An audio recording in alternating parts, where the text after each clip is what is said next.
ظاہر ہوا فلک پا جو ماہ ازاں کا چاند، ظاہر ہوا فلک پا جو ماہ ازاں کا چاند، غم کی گھٹا نے گھیر لیا فاطمہ کا چاند، آغوش میں رہا کبھی دوش رسول پر، ڈوبے گا خاک و خون میں وہی مصطفیٰ کا چاند، قرآن میں جا بجا ہے آیا جس کی منزلت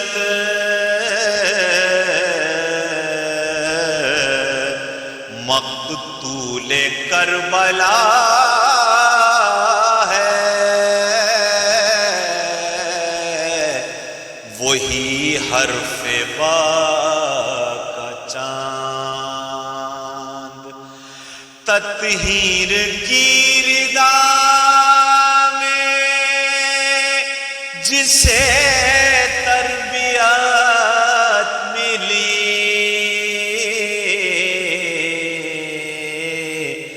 ہے، چہرہ حسین وہی انما کا چاند، سیراب جس کے فیض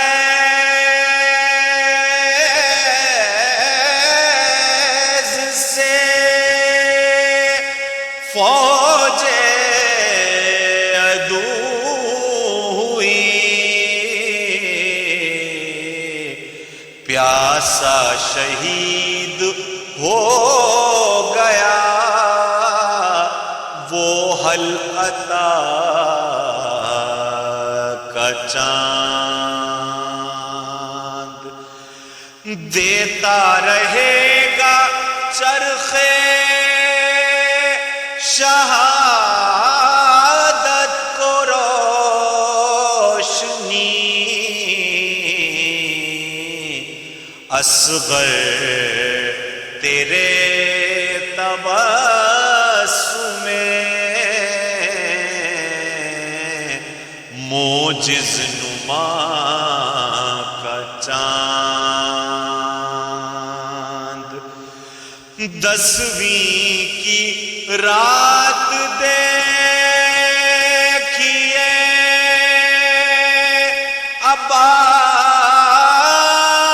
عباس کی ضیا، پورے شباب پر ہے علی کی دعا کا چاند، پورے شباب پر ہے علی کی دعا کا چاند، ساحل پا تشنگی میں بدن شق ہوا مگر ڈوبا نہیں فرات میں عزم و وفا کا چاند، حق ڈوبنے لگا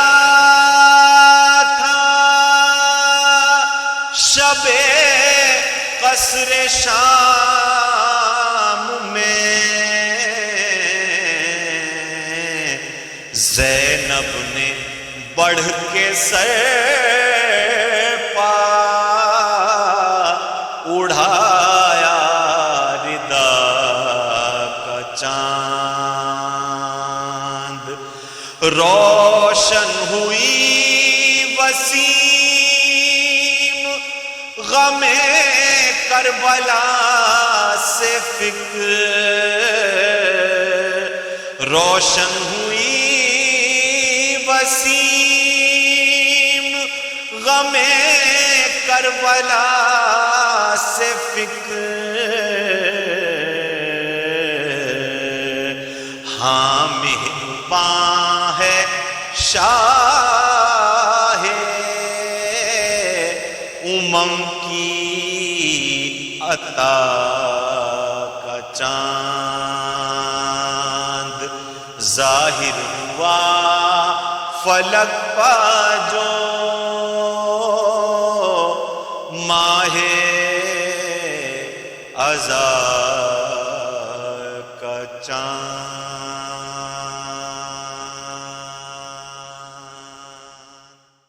بر محمد وآل محمد بلندتر صلوات، اللہم صلی علی محمد وآل محمد۔ ایک سلام کے چار یا پانچ شعر کہ کربلا ہی میں وہ گھر ہوتا ہے، کربلا ہی میں وہ گھر ہوتا ہے جس میں دیوار نہ در ہوتا ہے، اور کربلا نے نئی معنی یہ دیے، کربلا نے نئے معنی یہ دیے، قتل ہونا ہی ہنر ہوتا ہے، اور ذکر شبیر پہ کچھ اور نہ مان، یہ تو خود اپنا ثمر ہوتا ہے، اور حب حیدر کو کرے ہو اس میں تلاش، حب حیدر کو کرو اس میں تلاش، باغ دل میں یہ شجر ہوتا ہے، اور مارکا شر سے رہے گا تا حشر، یوں مکمل یہ سفر ہوتا ہے، اور عشق شبیر بدل دے تقدیر، عشق شبیر بدل دے تقدیر، کام مشکل ہے مگر ہوتا ہے، اور کربلا جا کے بسو اے نقاش،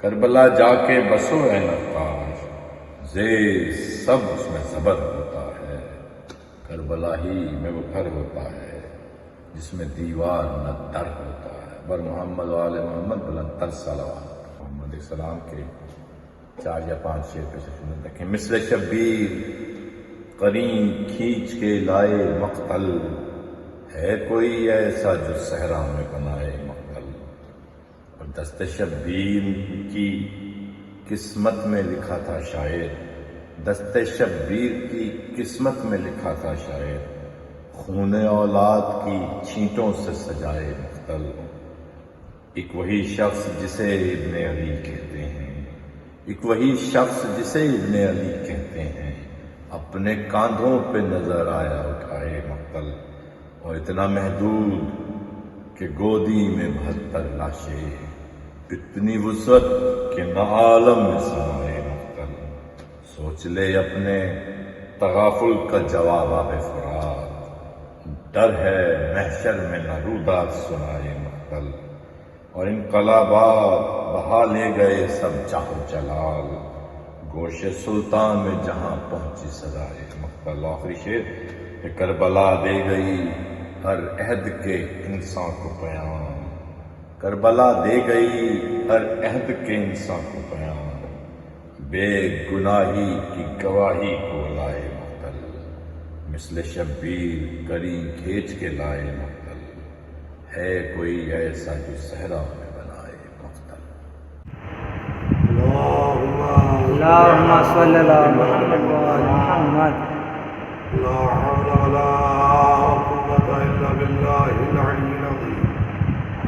أعوذ بالله من الشيطان اللعين الرجيم، بسم الله الرحمن الرحيم، الحمد لله رب العالمين، والصلاة والسلام على أشرف الأنبياء والمرسلين وخاتم النبيين الملقب بالطه وياسين، محبوب رب المشرقين جد الحسن والحسين مولانا ومقتدانا السيد بالقاء اللهم صل على محمد وعلى محمد وعلى أهل بيته الطيبين الطاهرين المعصومين المظلومين المنتجبين المنتخبين ألا لعنة الله على أعدائهم وقتلتهم وغاصب حقوقهم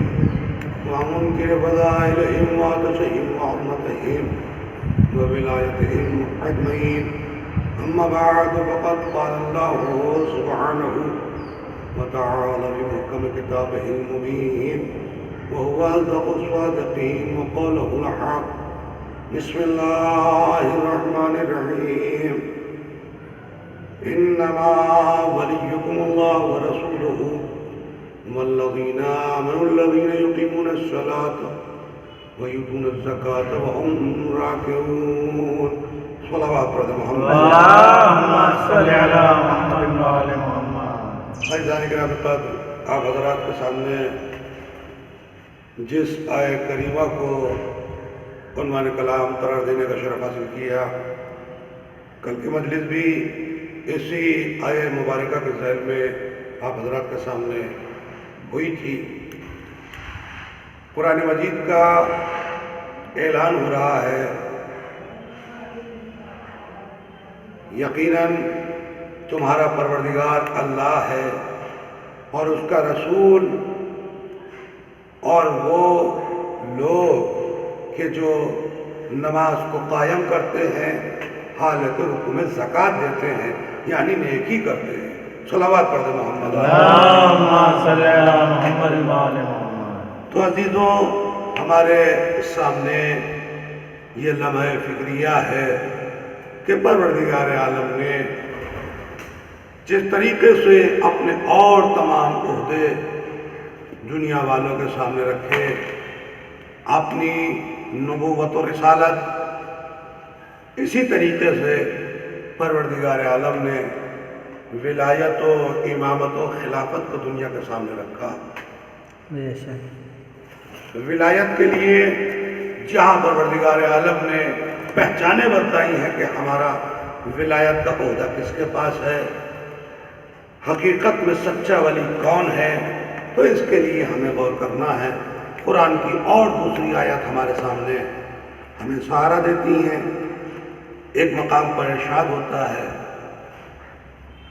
کہ اگر اے میرے حبیب یہ لوگ گمان کرتے ہیں کہ ہم اللہ کے سچے ولی ہیں، تو آپ ان سے کہہ دیجئے کہ اگر یہ اپنے دعوے میں سچے ہیں کہ ہم اللہ کے سچے ولی ہیں، تو ان کو یہ چاہیے کہ وہ موت کی تمنا کریں. ایک یہ پہچان.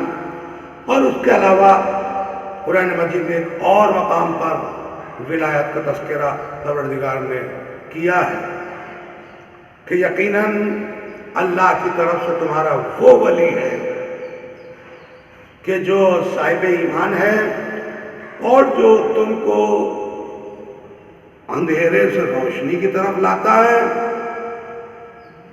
یہ اللہ کے ولی ہونے کی سچی پہچان کہ جو تمہیں اندھیرے کی طرف سے روشنی کی طرف لائے، اور جو روشنی سے اندھیرے کی طرف لے جائے وہ ہمارا ولی نہیں. اللہ کہہ رہا ہے وہ ہمارا ولی نہیں، بلکہ وہ غیروں کا، یعنی وہ شیطان کا ولی تو ہو سکتا ہے، وہ ہمارا ولی نہیں ہو سکتا. اس لیے کہ ہمارے ولی کی پہچان یہ ہے کہ وہ خود بھی نور ہے، خود بھی روشنی ہے، اور دوسروں کو بھی روشنی میں لانے کا ارادہ رکھتا ہے. صلوات پڑھ دیں. اللهم صل على محمد وعلى محمد. تو عزیزوں، اللہ نے اپنے ولی ہونے کے لیے جہاں ساری پہچانیں رکھی ہیں کہ میرا ولی وہ ہوگا کہ جو موت کی تمنا کرتا ہے، میرا ولی وہ ہے کہ جو اندھیرے سے روشنی کی طرف لاتا ہے، میرا ولی وہ ہے کہ جو نماز کو قائم کرتا ہے، حالت رکوع میں زکوٰۃ دیتا ہے. یہ اللہ نے سب اپنے ولی ہونے کی، اپنے ولی کی پہچانیں بتلائی ہیں. لیکن عزیزوں، میں نے کل کی مجلس میں بھی عرض کیا کہ یہ شرف صرف اور صرف مولا کائنات کے لیے مخصوص ہے. کہ مولا کائنات اپنے وقت کے رسول کے سب سے پہلے خلیفہ بھی ہیں، پہلے امام بھی ہیں، اور اللہ کی طرف سے مقرر کردہ پہلے ولی بھی ہیں۔ اس لیے آج ہر نماز میں، ہر کلمے میں جب ہم کلمہ پڑھتے ہیں تو یہی ہمارا اعلان ہوتا ہے، لا الہ الا اللہ محمد الرسول اللہ علی ولی اللہ۔ ایسے ہی اگر ہم نماز پڑھتے ہیں تو اسی کلمے کو دہراتے ہیں، اور اقامت کہتے ہیں تو بھی اسی کلمے کو دہراتے ہیں کہ علی ولی اللہ، علی اللہ کے ولی ہے۔ اور یہ سلسلہ جناب علی کا محدود نہیں ہے، بلکہ علی تو ولایت کی پہلی کڑی ہے، اور جس طریقے سے 12 امام ہیں اسی طریقے سے یکے بعد دیگر مولا کائنات کے بعد امام حسن ولی ہیں، امام حسین ولی ہیں، امام سجاد ولی ہیں، اسی طریقے سے ہمارے آخری امام اللہ کے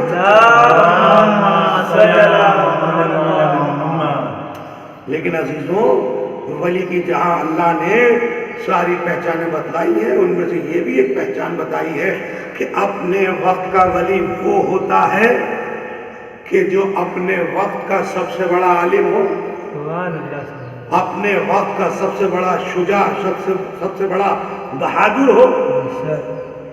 اب ہر آدمی، ہر انسان اتنا بڑا عالم نہیں ہو سکتا کہ جو اللہ کی طرف سے علم لے کر آئے، یہ وہی کہہ سکتا ہے۔ مسجد کوفہ سے، منبر کوفہ سے جو مولا نے ارشاد فرمایا ہے اور دعویٰ کیا ہے قیامت تک کے لیے کہ سلونی سلونی قبل ان تفقدونی، جو کچھ پوچھنا چاہتے ہو مجھ سے پوچھ لو قبل اس کے کہ میں تمہارے درمیان نہ رہوں، یا تم مجھے کھو دو، یا تم مجھے دیکھ نہ سکو۔ کیا مطلب؟ یہ اتنا بڑا چیلنج ہے جو آج تک موجود ہے اور قیامت تک باقی رہے گا۔ یہ وہی چیلنج کر سکتا ہے کہ جس کے لیے قرآن قصیدہ خوانی کر رہا ہے کہ ہر چیز کا علم۔ آیہ کریمہ موجود ہے، بسم اللہ الرحمن الرحیم، کلو شیء احصیناہ فی امام مبین، ہم نے ہر چیز کو امام مبین میں قرار دے دیا ہے۔ جس طریقے سے اللہ نے اپنے قرآن کے لیے کہا کہ ہر خشک و تر قرآن میں موجود ہے، اسی طریقے سے اللہ نے اپنے امام کے لیے یعنی مولا کائنات کے لیے کہا کہ ہم نے ہر چیز کو امام مبین میں قرار دے دیا۔ امام مبین سے بڑھ کر کوئی عالم نہیں، اس لیے کہ یہ دنیا کے پڑھائے ہوئے نہیں ہیں، بلکہ اللہ کے یہاں سے پڑھ کر آئے ہیں۔ اسی لیے ان کو عالم علم لدنی کہا جاتا ہے۔ عالم علم لدنی کا مطلب یہ ہے کہ جو وہاں سے پڑھ کر آتے ہیں۔ اب میں ان کی بات نہیں کر رہا ہوں کہ جو لوگ اپنے رسول ہی کو معاذ اللہ یہ کہتے ہوئے نظر آ رہے ہیں کہ معاذ اللہ ہمارے رسول کو پڑھنا لکھنا ہی نہیں آتا تھا، میں ان کی بات نہیں کر رہا۔ ہمارا تو عقیدہ یہ ہے کہ ہم ایسے رسول کو مانتے ہیں کہ جس کا جانشین، جس کا خلیفہ اور جس کا مقرر کردہ ایسا ہے کہ جو یہ دعویٰ کر رہے ہیں کہ میں ہر چیز کو بتاؤں گا، جو کچھ بھی مجھ سے پوچھا جائے گا، اور جو کچھ مجھ سے پوچھنا چاہتے ہو پوچھ لو۔ اور یہی نہیں عزیزو، یہ بات تاریخ کے دامن میں دفن ہو کے رہ جاتی اگر ہمارے سامنے صلح حدیبیہ کا واقعہ نہ ہوتا۔ یہ بات وہیں پر دفن ہو جاتی کہ ہمارے رسول کو معاذ اللہ کسی چیز کے لکھنے پڑھنے کا علم نہیں تھا، اور آپ لکھنا پڑھنا نہیں جانتے تھے۔ ہمارے لاکھوں سلام جناب ابو طالب علیہ السلام کے اس لال پر صلی اللہ محمد وآل محمد، کہ جو سلو نامہ تحریر کر رہے ہیں، یہ سلو ہے محمد الرسول اللہ اور کفار کے درمیان۔ جیسے ہی کفار نے یہ سنا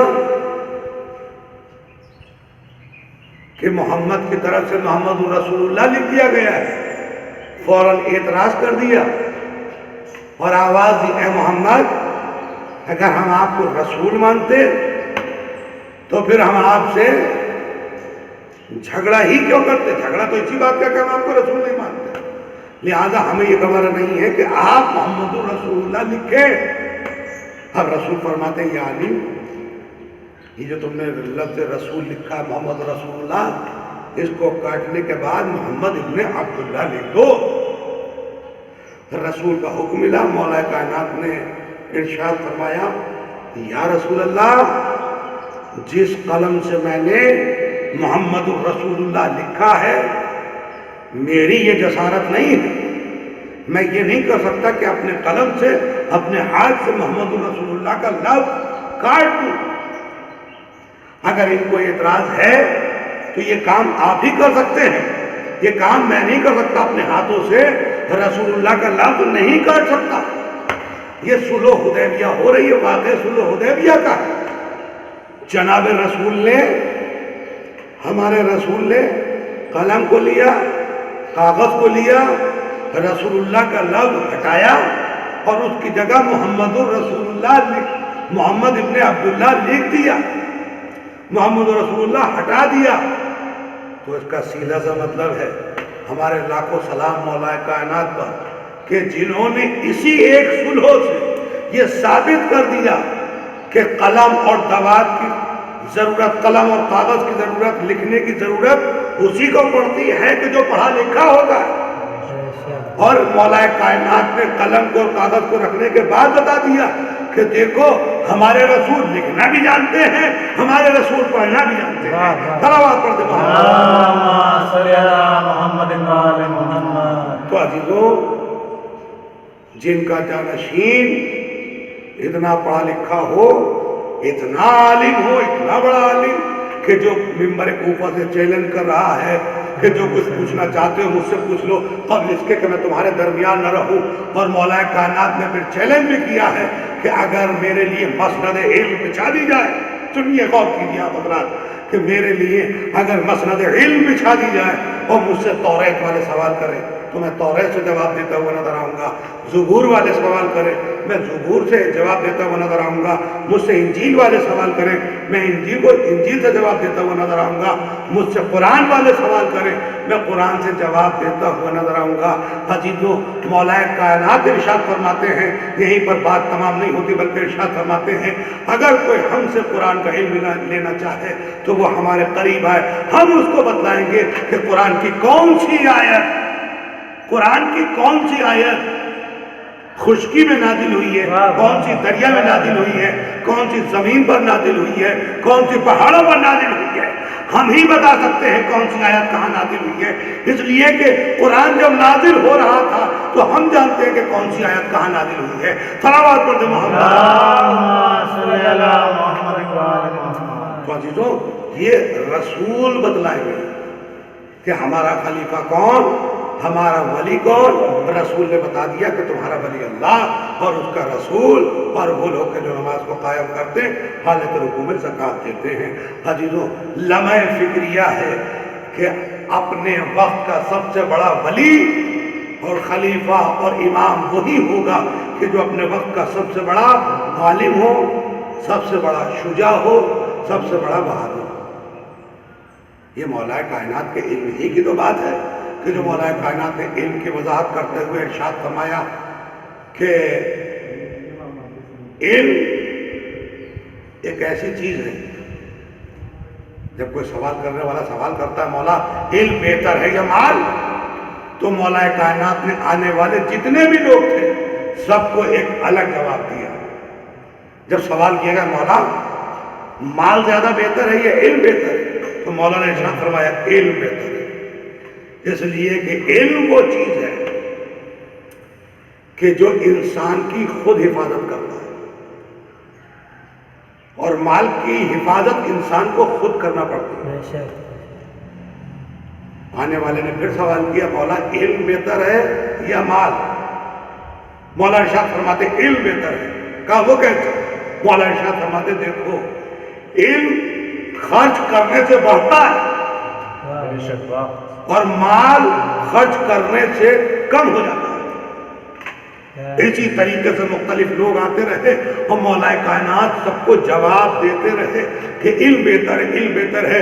اسی لیے مقام فخر میں مولا کائنات نے ارشاد فرمایا کہ پروردگار تیرا لاکھ لاکھ شکر ہے کہ تو نے ہمارے لیے علم کو چنا ہے اور ہمارے دشمنوں کے لیے مال کو چنا ہے۔ اس لیے کہ علم ختم نہیں ہوتا، نہ علم ختم ہوتا ہے نہ عالم ختم ہوتے ہیں۔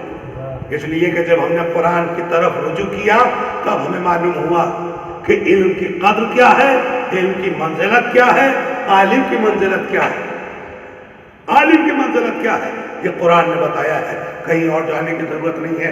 ہم نے جب قرآن سے معلوم کیا تو قرآن نے آواز دی وَأَكْثَرُهُمْ لَا يَعْلَمُونَ، لوگوں میں اکثریت ایسی ہے، یعنی ایسے لوگ زیادہ ہیں جو پڑھے لکھے نہیں ہیں، جو پڑھے لکھے نہیں ہیں۔ پھر ارشاد فرمایا هَلْ يَسْتَوِي الَّذِينَ يَعْلَمُونَ وَالَّذِينَ لَا يَعْلَمُونَ، یاد رکھو کبھی بھی پڑھے لکھے لوگ اور جاہل برابر نہیں ہو سکتے۔ عزیزو، اللہ نے ہر طرف علم کی الگ وضاحت کی ہے اور جہالت کی الگ۔ اسی لیے مولا کائنات جب سب سے پہلے مسجد کوفہ سے پہلا خطبہ ارشاد فرما رہے ہیں تو سب سے پہلے میرے مولا کا یہی فرمان ہے کہ میری اور میرے چاہنے والوں کی سب سے بڑی دشمنی دو چیزوں سے ہے، سب سے بڑی دشمنی دو چیزوں سے ہے، ایک جہالت سے اور ایک تو غربت سے، جہالت سے اور ایک غربت سے۔ مولا بتانا چاہتے ہیں کہ اگر انسان کے پاس علم ہوگا تو ساری کائنات کی دولت انسان کے ہاتھ میں، اور اگر انسان جاہل ہے تو ساری دولت ہوتے ہوئے بھی سب سے بڑا غریب، سب سے بڑا نادار اور سب سے بڑا مفلس ہے، بے شک سب سے بڑا مفلس ہے۔ اسی لیے مولا نے سب سے پہلے دو چیزوں کو ختم کرنے کا اعلان کیا ہے کہ ہمارے چاہنے والوں کو چاہیے کہ وہ اپنے وقت کے سب سے بڑے عالم ہوں اور اپنے وقت کے سب سے بڑے مالدار ہوں۔ ایسا نہیں ہے، میرے الفاظ کو نہ پکڑیے گا کہ غربت بری چیز ہے، نہیں، غربت بری چیز نہیں ہے، لیکن اسلام ختم کرنا چاہتا ہے اس چیز کو۔ اسلام نے اس بات پر خاص دھیان رکھا کہ ہمارے مسلک میں، ہمارے مذہب میں علم کی بہت زیادہ اہمیت ہے اور دولت کی اہمیت ہے۔ اگر علم نہیں ہوگا تو آپ دوسروں کو کیسے فائدہ پہنچائیں گے؟ اگر آپ کے پاس دولت نہیں ہوگی تو آپ دوسروں کی حاجت روائی کیسے کریں گے؟ دوسروں کی حاجت کیسے پوری کریں گے اور دوسروں کو کیسے مال دیں گے، دوسروں میں کیسے مال تقسیم کریں گے؟ لہذا مولا کائنات کا یہ فرمان ہمیں یاد رکھنا چاہیے کہ ہمارے دشمنوں کے لیے تو نے مال کو رکھا ہے اور ہمارے لیے علم کو رکھا ہے۔ تو اب جتنے بھی مولا کے چاہنے والے ہیں ان کو اس راستے پر چلنا چاہیے کہ کسی بھی میدان میں علم کے مولا کے چاہنے والوں سے آگے کوئی نہ ہو۔ مولا کے چاہنے والے جتنے بھی علوم دنیا میں پائے جاتے ہیں، چاہے وہ میتھمیٹکس کا علم ہو، چاہے وہ سائنس کا علم ہو، چاہے وہ جغرافی کا علم ہو جس کو آپ جغرافی کہتے ہیں، چاہے کیمسٹری کا علم ہو، جتنے بھی علوم پائے جاتے ہیں سب سے آگے آگے مولا کے چاہنے والوں کو ہونا چاہیے۔ اس لیے کہ جن کا مولا سب سے بڑا عالم ہے تو ان کے چاہنے والوں کو بھی سب سے بڑا عالم ہونا چاہیے۔ صلوات پڑھتے ہیں۔ اللہم صلی علی محمد و آل محمد۔ اور عزیزو، یہ جو فرش عزا بچھایا جاتا ہے اور امام حسین علیہ السلام کا تذکرہ کیا جاتا ہے، مجلس عزا برپا کی جاتی ہے، یہ خالی ایک مکتب نہیں ہے، چھوٹا سا ایک اسکول نہیں ہے، بلکہ یہ ایک یونیورسٹی ہے جس کے اندر سارے سبجیکٹ پڑھائے جاتے ہیں، سارے سبجیکٹ پڑھائے جاتے ہیں۔ اور اسی فرش عزا سے ہمیں اس بات کا سلیقہ ملتا ہے کہ امام حسین علیہ السلام نے شہید ہونے کے بعد بھی علم کو اپنے ہاتھ سے جانے نہیں دیا۔ دنیا یہ چاہتی تھی کہ حسین کو اور قرآن کو الگ کر دیں، حسین کو اور علم الگ کر دیں، لیکن نہیں، یہ امام حسین علیہ السلام نے کربلا میں بتایا کہ تم ہمارے سر اور تن میں جدائی کر سکتے ہو لیکن ہم سے قرآن کو جدا نہیں کر سکتے، ہم سے علم کو جدا نہیں کر سکتے۔ یہی وجہ ہے عزیزو کہ امام اپنا سر پیش کرنے کے بعد بھی نوک نیزہ سے تلاوت کرنے کے بعد بتلا رہے ہیں کہ تمہارے اختیار میں یہ ہے کہ تم ہمارے سر و تن میں جدائی کر دو، لیکن ہمیں علم سے الگ نہیں کر سکتے۔ لہذا ہمیں معلوم ہونا چاہیے کہ یہ کربلا جو سامنے ہمارے آ رہی ہے، یہ جہاں بہت سے مسئلے ہیں اس میں دو مسئلے یہ بھی ہیں کہ ایک جہالت کی پیروی کر رہا ہے، ایک جہالت کا رہنما ہے اور ایک علم کا رہنما ہے۔ علم کا رہنما امام حسین علیہ السلام اور جہالت کا پیکر اور جہالت کا رہنما یزید۔ امام حسین علیہ السلام نے یہی کہہ کر یزید کو منع کیا ہے کہ مجھ ایسا یزید ایسے جاہل کی نجس کی بیعت کر لے، یہ نہیں ہو سکتا، اس لیے کہ حسین علم کا پیکر ہے، حسین شرافت کا پیکر ہے، یزید جہالت کا پیکر ہے۔ یہ نہیں ہو سکتا کہ حسین یزید کی بیعت کر لے۔ عزیزوں، امام حسین علیہ السلام نے بیعت سے انکار کرتے ہوئے کربلا کا ارادہ کیا، لیکن عزیزوں کربلا سے پہلے تاریخ لکھتی ہے کہ ابھی جو مہینہ ہمارے درمیان گزرا ہے، یہ ماہ ذی الحجہ، جس میں 10 تاریخ کو حج کرتے ہیں مسلمان، امام حسین علیہ السلام کو حج کرنے نہیں دیا گیا، بلکہ امام نے حج کو عمرے میں تبدیل کیا، اور عمرے سے تبدیل کرنے کے بعد امام مکے سے کربلا کے لیے نکلے۔ عزیزوں، ابھی کربلا نہیں پہنچے تھے کہ راستے میں امام کو اس راستے پر رکنا پڑا کہ جہاں پر کوفے کا راستہ جاتا ہے۔ عزیزوں، آپ سمجھ رہے ہوں گے کہ میں اب کس کی گفتگو کرنے والا ہوں اور میں کس کے مسائل بیان کرنے والا ہوں، اس لیے کہ کربلا کی جو سب سے ابتدائی شہادتیں ہیں اس میں جناب مسلم علیہ السلام اور جناب مسلم کے دونوں بیٹے محمد اور ابراہیم ہیں کہ جنہوں نے امام حسین علیہ السلام کے قدموں پر اپنی جان کو قربان کیا ہے۔ عزیزو، خدا آپ کو نہ رلائے کسی غم میں سوائے غم حسین علیہ السلام کے۔ عزیزو، بس 2 منٹ اور آپ کے، اس لیے کہ اصل مجلس معال مجلس مصائب امام حسین علیہ السلام ہے۔ عزیزو، راہ کوفہ پر امام نے اپنے قافلے کو روکنے کا حکم دیا۔ جس منزل پر آپ رکے ہیں اس منزل کو منزل زبالہ کہا جاتا ہے۔ امام نے کہا کہ ہمارے قافلے کو یہاں روک دیا جائے، اور امام نے جیسے ہی دیکھا کہ راہ کوفہ کی طرف سے گرد نمودار ہوئی، فوراً امام نے آواز دی، بھیا عباس، دیکھو یہ آنے والا کوفے کی طرف سے آ رہا ہے، اس سے پوچھو کہ ہمارے بھائی مسلم کی خبر رکھتا ہے، ہمارے مسلم کی کیا خبر ہے، ہمارا مسلم خیر سے تو ہے، ہمارے مسلم پر کیا گزری۔ عزیزو، جناب عباس نے حکم امام سنا، دوڑے ہوئے اس مسافر کی طرف بڑھ رہے ہیں۔ مسافر قریب آیا، جناب عباس آواز دیتے ہیں، بھائی چلو، تمہیں ہمارے آقا نے بلایا ہے۔ کہا، آپ کے آقا کون؟ کہا، میرے آقا امام علی مقام امام حسین نے آپ کو بلایا ہے۔ عزیزو، مسافر قریب آیا اور ایک مرتبہ امام کو کنارے لے گیا، آواز دی، مولا یہاں پر سب لوگ جمع ہیں، میں آپ کو یہ سب باتیں نہیں بتا سکتا، ذرا آپ کنارے چلیے۔ عزیزو، الگ میں امام کو لے جایا گیا اور الگ میں امام کے کان میں کہنے والا کہتا ہے، مسافر کہتا ہے، مولا آپ مسلم کے سلسلے میں کیا پوچھ رہے ہیں؟ مولا، جب میں کوفے سے چلا تھا تو میں نے یہ دیکھا کہ مسلم کو شہید کر دیا گیا تھا، اور آپ کے جنازے کو، آپ کی لاش کو دارالامارہ سے زمین کی طرف پھینک دیا گیا، اور آپ کے قدم مبارک میں رسی باندھنے کے بعد کوفے کی گلیوں میں پھرایا جا رہا تھا۔ حضرت امام نے آہ سرد بھری اور ایک مرتبہ کوفے کا رخ کیا، اپنے بھائی مسلم کو یاد کیا۔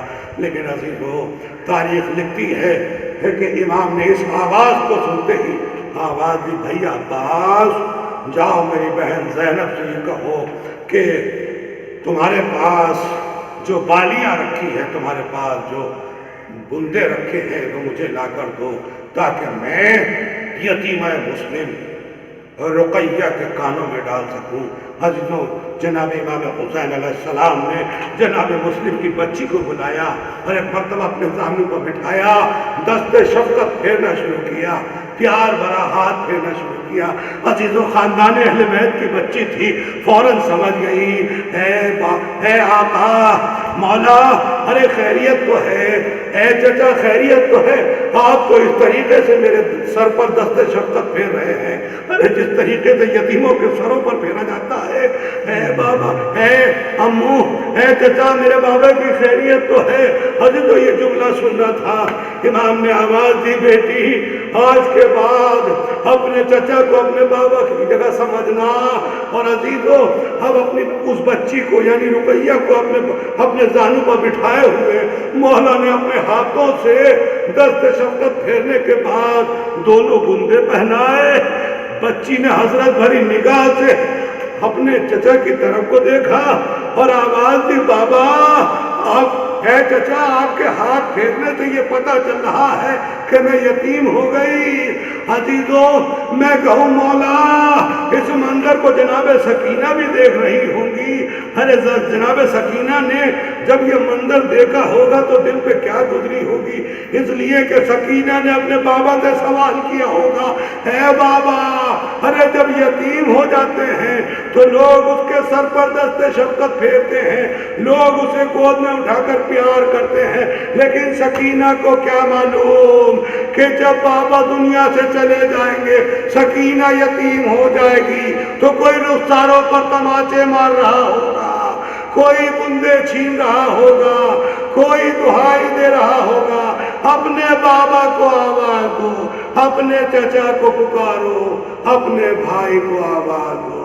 سکینہ آواز دے رہی ہوں گی, اے میرے پیارے بابا, کہاں ہو, اپنی بچی کو بچا دو. انا للہ و انا الیہ راجعون. وسيعلم الذين ظلموا أي منقلب ينقلبون. اللهم اغفر للمؤمنين والمؤمنات والمسلمين والمسلمات الأحياء منهم والأموات, تابع بيننا وبينهم بالخيرات, إنك مجيب الدعوات, إنك على كل شيء قدير. کربلا کربلا کربلا کربلا کربلا کربلا کربلا گئی, وادی کربلا گئی, وادی کربلا گئی, وادی کربلا گئی. دل پغم کی گھٹا چھا گئی, وادی کربلا آ گئی, وادی کربلا گئی, وادی کربلا گئی, وادی کربلا گئی. شہ کی شمشیر گھبرا گئی, وادی کربلا آ گئی, وادی کربلا گئی, وادی کربلا گئی, وادی کربلا گئی. مختصر فوج ساری رکی, دیکھا شہ کی سواری رکی, مختصر فوج ساری رکی, دیکھا شہ کی سواری رکی.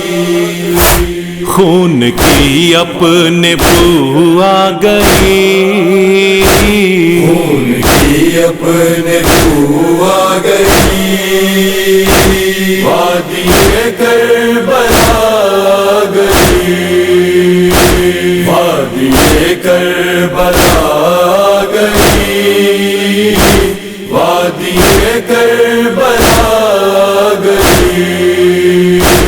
بنت حیدر نے جب یہ سنا, دل پتو ہے علم گر گیا, بنت حیدر نے جب یہ سنا, دل پر کوہ شعبے محمل سے ٹکرا گئی، شعبے محمل سے ٹکرا گئی، وادی کربلا گئی، وادی کربلا گئی، وادی کربلا گئی۔ شہ کو آئے نہ لمحہ ہوا، غلبہ تشنگی چھا گیا، شہ کو آئے نہ لمحہ ہوا، غلبہ تشنگی چھا گیا، ہائے گرمی غضب ڈھا گئی، ہائے گرمی غضب ڈھا گئی، وادی کربلا گئی، وادی کربلا گئی، وادی کربلا گئی۔ بول شبیر اصحاب سے، خلق اس کے لیے غم ہوئے، بول شبیر اصحاب سے، خلق اس کے لیے ہم ہوئے، آج اس کی گھڑی آ گئی، آج اس کی گھڑی آ گئی، وادی کربلا گئی، وادی کربلا گئی، وادی کربلا گئی۔ جو نبی بھی یہاں پر رکا، مبتلا بلا وہ ہوا، جو نبی بھی یہاں پر رکا، مبتلا بلا وہ ہوا، گرد اڑ کے یہ بتلا گئی، گرد اڑ کے یہ بتلا گئی، وادی کربلا گئی، وادی کربلا گئی، وادی کربلا گئی۔ ایک قیامت کا ہوگا سما، دینا ہے اس جگہ امتحان، ایک قیامت کا ہوگا سما، دینا ہے اس جگہ امتحان، شہ کو یہی زمین بھا گئی، شہ کو یہی زمین بھا گئی، وادی کربلا گئی، وادی کربلا گئی، وادی کربلا گئی۔ تیر کھائے گا کوئی یہاں، برچھیوں میں گرے گا جوان، تیر کھائے گا کوئی یہاں، برچھیوں میں گرے گا جوان، یہ خبر دل کو برما گئی، یہ خبر دل کو برما گئی، وادی کربلا گئی، وادی کربلا گئی، وادی کربلا گئی۔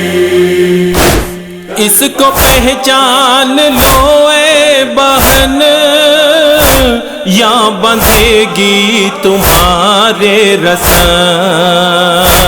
اس کو پہچان لو اے بہن، یا بندھے تمہارے رسم، سن کے کلثوم غش کھا گئی، سن کے کلثوم غش کھا گئی، وادی کربلا گئی، وادی کربلا گئی، وادی کربلا گئی، جان کے لال پڑ جائیں گے، سب اعزاء بچھڑ جائیں گے، جان کے لال پڑ جائیں گے، سب اعزاء بچھڑ جائیں گے، قتل کہہ جب نظر آ گئی، قتل کہہ جب نظر آ گئی، وادی کربلا گئی، وادی کربلا گئی، وادی کربلا گئی، کند خنجر کے نیچے گلا، دیکھو گی کس طرح بھائی کا، کند خنجر کے نیچے گلا، دیکھو گی کس طرح بھائی کا، پوچھا شہ نے تو تھرا گئی، پوچھا شہ نے تو تھرا گئی، وادی کربلا گئی، وادی کربلا گئی، وادی کربلا گئی، ظلم حد پار کر جائے گا، گھر لٹے گا چھنے گی رضا، ظلم حد پار کر جائے گا، گھر لٹے گا چھنے گی رضا،